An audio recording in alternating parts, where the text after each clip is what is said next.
Hello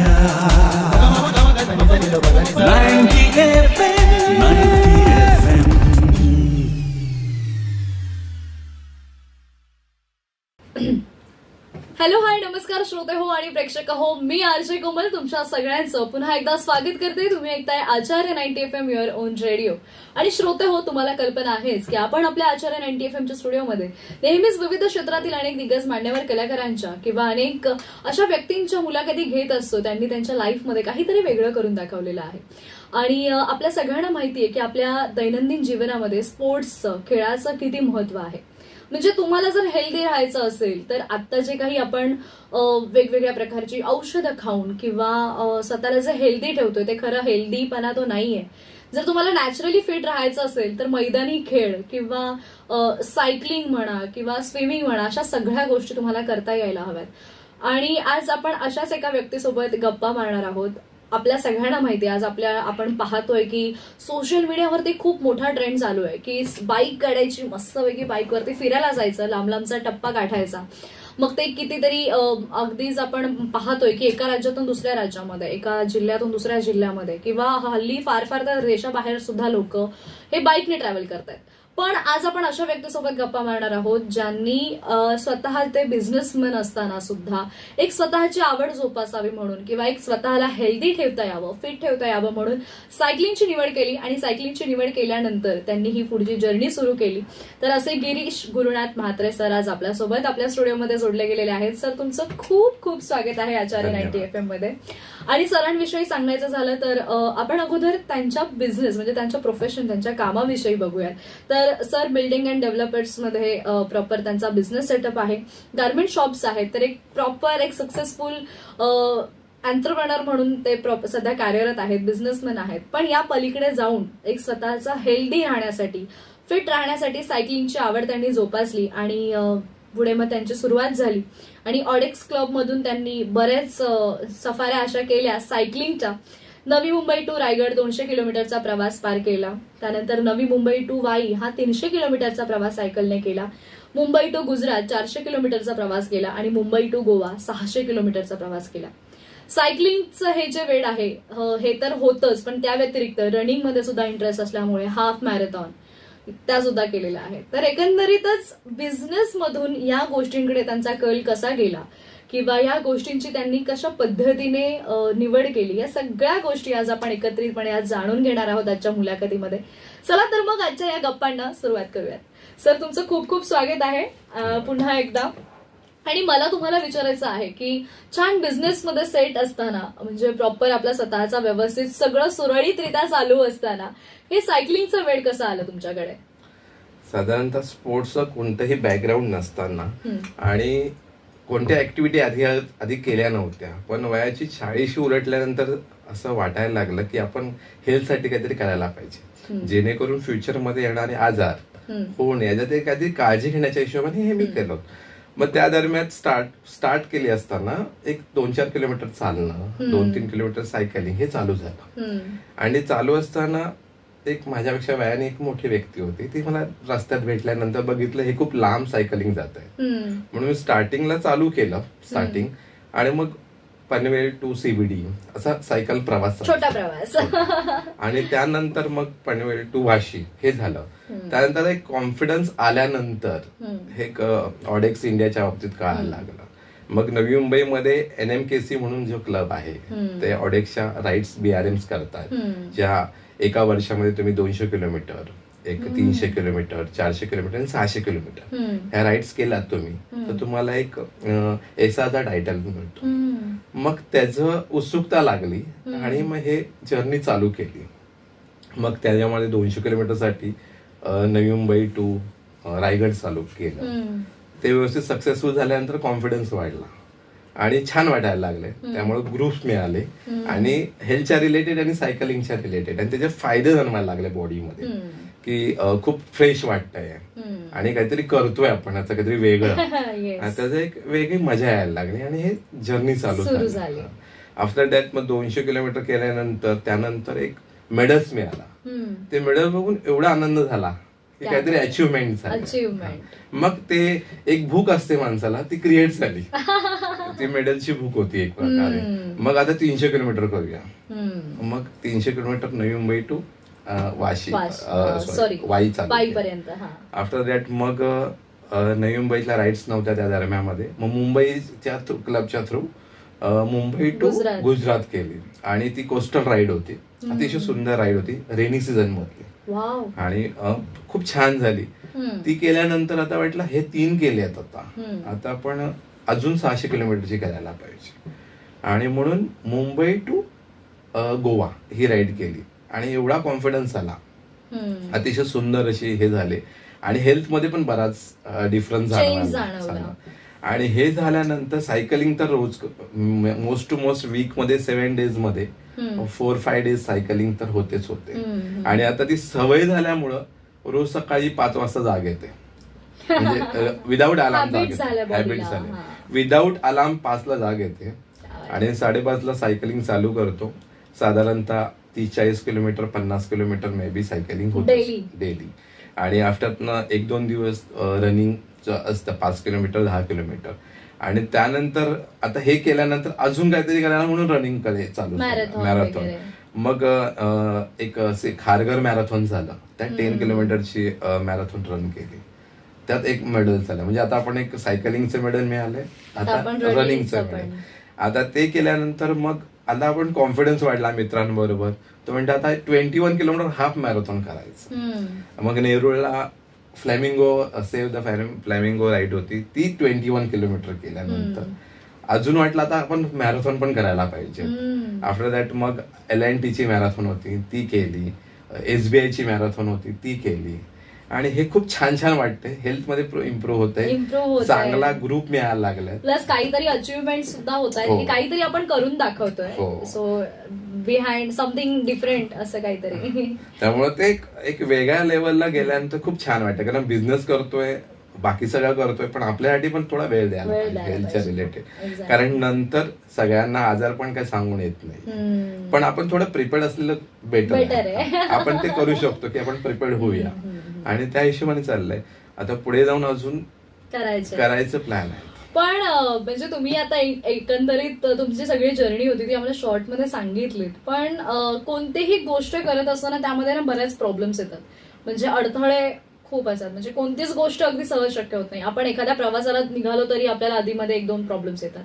so हा जेव्हा सायकलिंगचा तुम्ही डिसिजन घेतलात किंवा सायकल राईड आता करायची आहे मला आणि लांब लांब ट्रॅव्हल करायचंय, सगळ्यात पहिल्यांदा तर घरच्यांच्या काय प्रतिक्रिया होत्या? म्हणजे जसं तुम्ही मला सांगितलं अगोदर, म्हणजे या गप्पा आमच्या इंटरव्ह्यूमध्ये नाही आल्यात, की जेव्हा तुम्ही पनवेल टू बेलापूर राईड केलेत त्यानंतर तुम्हाला जो एक आनंद झाला होता, तुम्ही व्हिडिओ कॉल केला, फॅमिलीने तुम्हाला हॅपीली की कौतुक झालं ते सगळं. पण जेव्हा हे मोठे डिसिजन म्हणजे मोठ्या किलोमीटरचा लांबचा पल्ला जेव्हा गाठायचा ठरवलं आणि सांगितलं की मी आता या राईडसाठी जाणार आहे, तेव्हा घरच्यांच्या कशा प्रतिक्रिया होत्या? घरात नकार होता. कारण ठीक आहे, एक हेल्थच्या हिशोबाने बघतो, एन्जॉयमेंटच्या हिशोबाने बोलतो तर लोकल मध्ये चालू. कारण थोडंसं घरातल्या त्या बाबतीत टेन्शन येतच. बरोबर. कारण रोड सेफ्टी हा एक विषय असतो. आम्ही ते हेल्मेट्स कॅरी करतो, लाईट्स असतात बरोबर, रिफ्लेक्टिव्ह वेस्ट घालतो, पण तरी सुद्धा आता जी ट्रॅफिकची कंडिशन आहे त्यात आहे, पण तरी सुद्धा ग्रुप असल्यानंतर ते कव्हर होऊन जातं. पण थोडंसं लोकांनीही थोडं सायकलिंग वाल्यांना थोडंसं हेल्प करायला पाहिजे, काही डिस्टन्स ठेवून चालवायला पाहिजे. कारण सायकलिस्ट हा सायकल बाय साईडने जातो. आपल्या इंडियामध्ये सायकलिंगचं प्रमाण कमी आहे, खूप कमी आहे. कारण रोड सेफ्टी पण हा विषय येतो. आता साधारणतः आम्ही पाम बीचला राईड करतोय, ह्या बाबतीत 1-2 अपघात पाम बीचला झालेले आहेत. पण रोड सेफ्टी हाही विषय आहे आणि गव्हर्नमेंटनी पण सायकलिस्टसाठी काहीतरी पाथ बनवावे जेणेकरून सायकलिस्टला कम्फर्ट वाटेल. आणि हे रिक्वायरमेंट आहे आजची, कारण सायकलिंग केल्यानंतर कार्बन उत्सर्ग पण कमी होतो. बरोबर आहे. त्यामुळं गव्हर्नमेंटने बाबतीत थोडंसं काहीतरी करायला पाहिजे सायकलिस्टसाठी, अशी माझी विनंती आहे. आणि घरातनं म्हणणार तर आता जसं जाण्याचं चालू झालंय तर आता घरातल्याने वाटतो व्यवस्थित जातोय, व्यवस्थित येतोय, त्यामुळे काही अडथळे नाहीये आणि मेडल्स मिळत आहेत, त्यामुळे त्यांना तो विश्वास आलेला आहे. पण मग तुम्ही लहान मोठ्या राईड करत होतात, पुढे जाऊन जेव्हा पहिली राईड केली Navi Mumbai to Raigad, it's 200 kilometres. So ही 200 किलोमीटरची राईड करताना पहिला अनुभव तुमचा कसा होता? किंवा असं वाटलं का की अरे मला जमेल का? आणि कधी असं झालं का, अशी लेवल आली का की बापरे आता मला नाही जमणार आहे, इथेच मी ही सायकल ठेवावी आणि दुसरं काहीतरी ऑप्शन करावं आणि निघून जावं, असं वाटलं कधी? हो नक्कीच, कारण सवय नव्हती एवढी. आणि 100 किलोमीटर जाणं आणि रिटर्न होणं यात खूप डिफरन्स होता. आणि नॉर्मली 20-30 किलोमीटर नॉर्मल होते, पण 100 किलोमीटर करताना सकाळी निघाल्यानंतर संध्याकाळी रिटर्न होत आहे, दुपारचं ऊन आहे, अशा वेळेला हे कशाला करतोय आपण, एक मनात येते. पण ते जेव्हा ती जाऊन रिटर्न येऊन कम्प्लीट झालं त्यावेळी सॅटिस्फॅक्शन, आणि एवढा थकलेला असताना पण एवढा आनंद झाला होता की सगळं ते त्रास विसरून गेलो. बरोबर.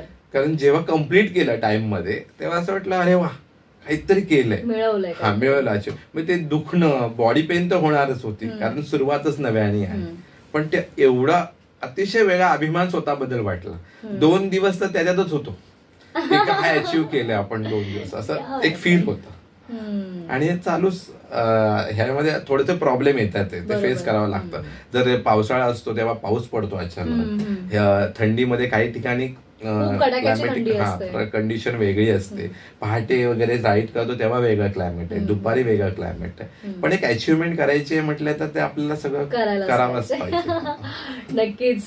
श्रोते हो, आज आपल्यासोबत आपल्या या विशेष गप्पांमध्ये आज जोडले गेलेले आहेत गिरीश म्हात्रे सर. आणि त्यांची जी काही जर्नी आहे किंवा सायकलिंगची आवड निर्माण झाल्यानंतर पुढे जे काही त्यांनी अचिव्हमेंट्स केलेले आहेत किंवा लांब लांबचे पल्ले गाठलेले आहेत, या सगळ्यांविषयी आपण जाणून घेतोय. पण एक प्रॉपर सायकलिस्ट जो असतो त्याला जर फिट राहायचं असेल तर त्याने ते कसं राहिलं पाहिजे किंवा कोणत्या गोष्टींचा, कशा प्रकारे त्याचा आहारामध्ये कोणत्या गोष्टींचा समावेश केला पाहिजे किंवा स्वतःची बॉडी अजून कशी फिट ठेवता येईल जेणेकरून मी या सगळ्या राईड करू शकेन. कारण मला जर एखादा आजार असेल तर मी हे इतकं राईड करू शकणार नाही. तर अशा सगळ्या गोष्टी ज्या आहेत, आता या सगळ्या गोष्टी आपण त्यांच्याकडून जाणून घेणार आहोत. पण एका छोट्याशा विश्रांतीनंतर आपण इथेच एक छोटासा ब्रेक घेतोय. तुम्ही मात्र कुठेही जाऊ नका. गिरीश सरांसोबतच्या या गप्पा अशाच आपल्या सुरू राहणार आहेत. तुम्ही मात्र ऐकत राहा आचार्य 90 FM युअर ओन रेडिओ. धन्यवाद. आचार्य 90 FM.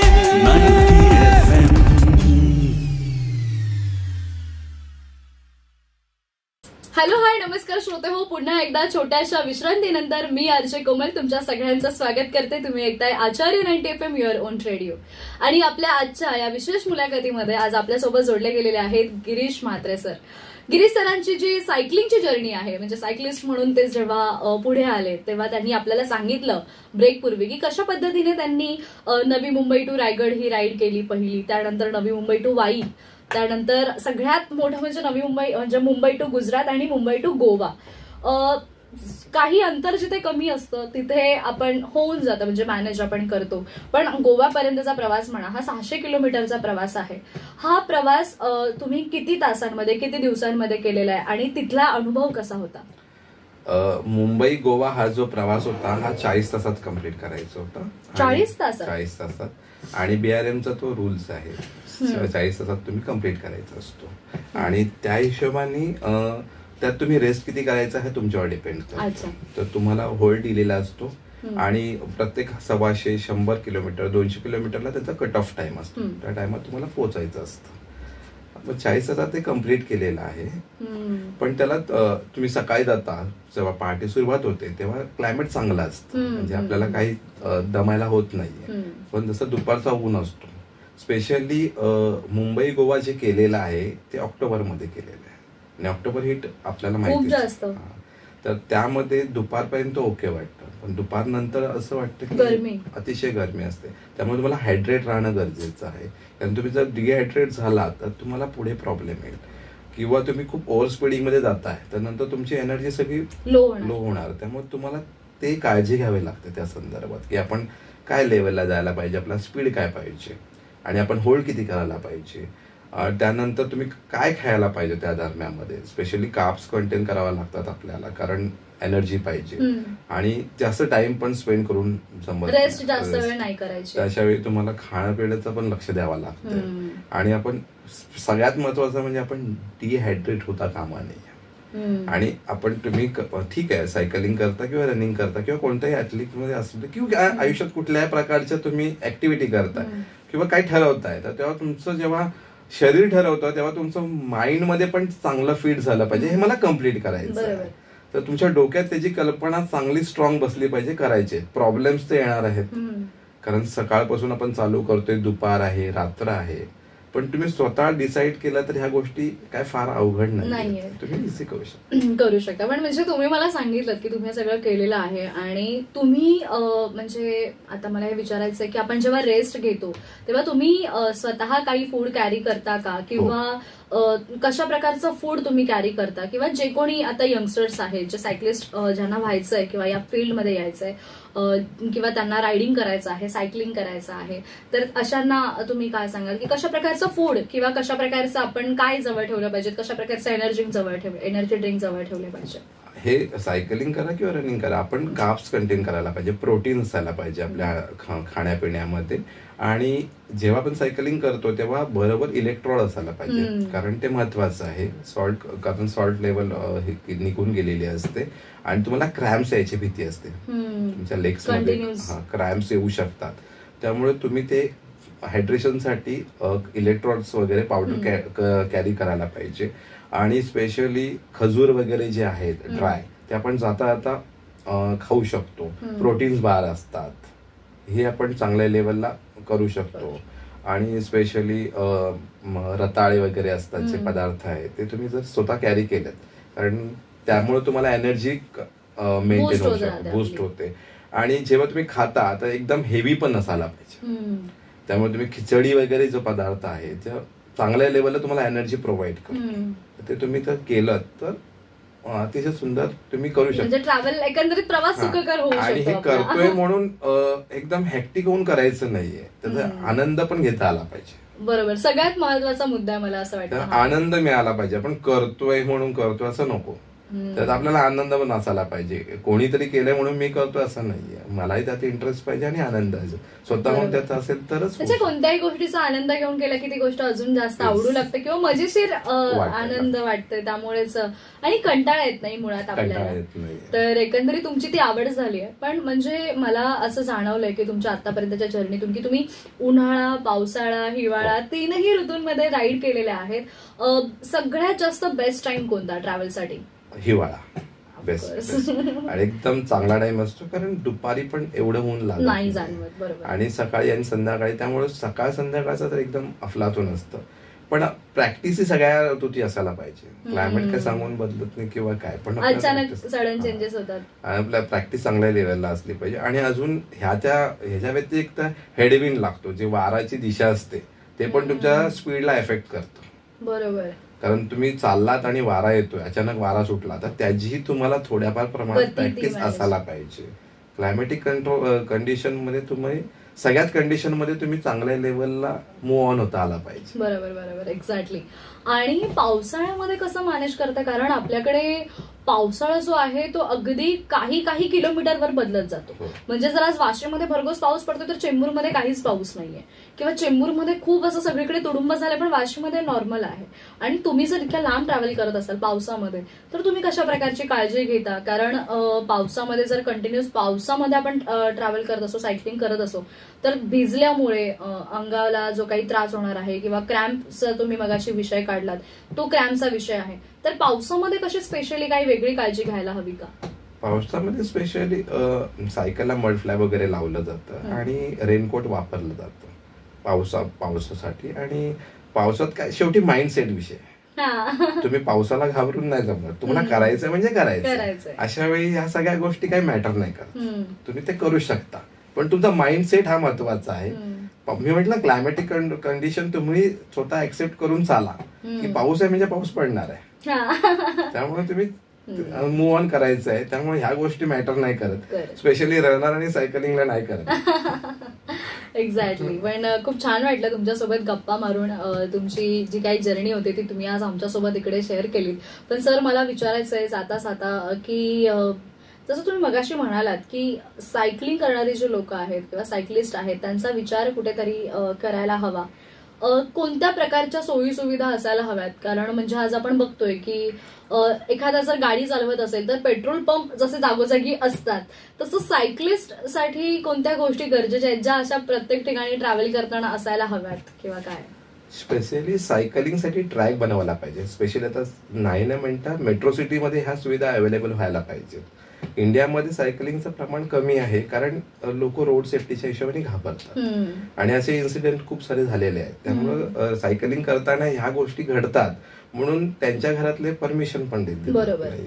तर रोड सेफ्टीच्या हिशोबाने जगामध्ये मोठ्याच म्हणजे मोठ्या मोठ्या कंट्रीमध्ये जे सिटीज आहेत किंवा तिकडच्या ह्या सुविधा प्रोव्हाइड केलेल्या आहेत. बरोबर. त्यामुळे सायकलिंग ट्रॅक हे सगळ्याकडे मस्ट असायला पाहिजे. आणि जे ट्रॅव्हलिंग करणाऱ्या कार्स आहेत त्यांनी थोडं सायकलिंगची काळजी घ्यायला पाहिजे की बाबा त्यांनाही रस्ता असायला पाहिजे. त्यामुळे ह्या गोष्टी जर झाल्या तर सायकलिंग इंडियामध्ये चांगल्या लेवलला मूव्ह ऑन होऊ शकते. नक्कीच. खूप छान वाटलं आज गिरीश सर आपल्यासोबत आपल्या स्टुडिओमध्ये जोडले गेले आणि त्यांची जी काही जर्नी होती ती आपण ऐकली, किंवा कशा प्रकारच्या सोयी सुविधा एखाद्या त्या सायकलिस्टला असायला हव्यात, किंवा कशा प्रकारे आपण काळजी घ्यायला हवी सायकलिंग करत असताना, या सगळ्या बऱ्याच गोष्टी आज आपण त्यांच्याकडून जाणून घेतल्यात. सर, आणखीन एक शेवटचा प्रश्न की आगामी काही तुमचे प्लॅन्स ठरलेले आहेत का, किंवा मला एकंदरीत तुमच्या बोलण्यावरून असं वाटतं की तुमच्याकडून सायकलिंग आता कधीच सुटणार नाहीये, कारण सायकलिंग असू दे किंवा रनिंग असू देत, कारण तुम्ही तुमच्या डोळ्यांमध्ये तो एक स्पार्क दिसतोय मला की हा आता मी सुरू केले तर आता मी थांबणार नाहीये. तर काय पुढचे काही प्लॅन्स ठरलेत का? हो, आता सायकलिंग झाली आहे, रनिंग झाली आहे, स्विमिंग करून स्विमिंग मध्ये पण इंटरेस्ट हे करून ट्रायथलॉन करायचा प्लॅनिंग आहे, जे एका वेळी तुम्ही सायकलिंग, रनिंग आणि स्विमिंग एका टाइमात एका वेळी करायचं असतं, ते प्लॅन आहेत. सायकलिंग मध्ये DC म्हणून येतं, डेक्कन क्लिफ हँगर, ते करायचं आहे. अल्ट्रा हिमालय आहे, ते करण्याचा प्लॅन आहे. तर ह्या सगळ्या गोष्टी करण्याचा आहे आणि करणार आहे. नक्कीच नक्कीच. तुम्हाला खूप शुभेच्छा आहेत. असं छान तुम्ही ज्या काही आता आम्हाला गोष्टी इथे सांगितल्या त्या नक्कीच तुम्ही पूर्ण कराल, 100% गॅरंटी. आणि इतकं सांगेन की स्वतःची काळजी घ्या आणि ऑलमोस्ट या सायकलिंगमुळे तुम्ही ऑलरेडी खूप जास्त फिट दिसत आहात, असेच फिट कायम राहा, अशा शुभेच्छा. आणि थँक्यू सो मच, तुम्ही अगदी वेळात वेळ काढून आज इकडे स्टुडिओला आलात. बरं, आज ते सायकलवरून नाही आलेत, आज ते कारने आले. बट खूप छान वाटलं गप्पा मारून. Once again thank you so much. Thank you so much. आणि FM 90चे आभार, आणि RJ कोमल तुम्हाला इथे बोलवलं त्याबद्दल तुमचे आभार. तर श्रोते हो, आजच्या आपल्या या विशेष गप्पांमध्ये आज गिरीश म्हात्रे सर आपल्यासोबत जोडले गेलेले होते.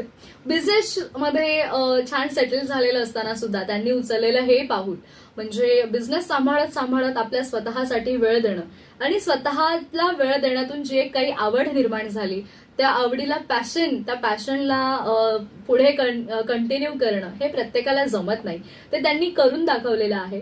म्हणजे फक्त 10 ते 20 किलोमीटर पर्यंत आपले सायकलिंगची जी काही लिमिटेशन आहेत त्या न ठेवता अगदी मोठमोठे पल्ले त्यांनी गाठलेले आहेत, आणि इथून पुढेही ते असेच गाठतील. तर अशा ह्या गप्पा खूप छान रंगल्या. आय होप श्रोते हो तुम्हाला ह्या आजच्या गप्पा खूप आवडल्या असतील. तर तुम्ही तुमच्या प्रतिक्रिया आमच्यापर्यंत नक्की पाठवा. त्यासाठी आमचा संपर्क क्रमांक आहे 9167993399. आणि आपल्या आजच्या या विशेष मुलाखतीमध्ये, विशेष गप्पांमध्ये मी RJ कोमल गिरीश म्हात्रे सरांसोबत इथे तुमची रजा घेते. तुम्ही मात्र कुठेही जाऊ नका, ऐकत रहा आचार्य 90 FM युअर ओन रेडिओ. धन्यवाद.